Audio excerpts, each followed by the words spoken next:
Good morning mga idol. Mga bossing.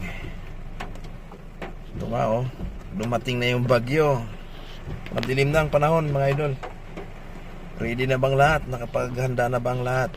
Ingat-ingat po tayo. Dahil balita ko medyo malakas-lakas tong hangin ng dala ng bagyong Upong.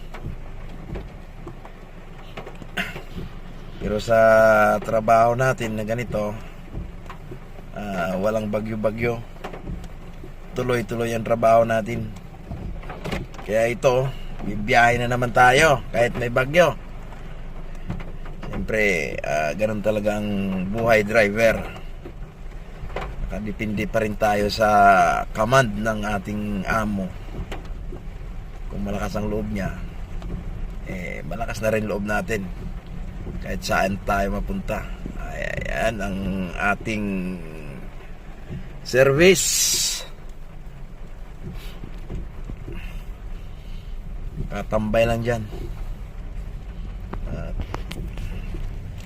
Tayo ibibiyahe na mga idol. Ingat-ingat po tayo lahat.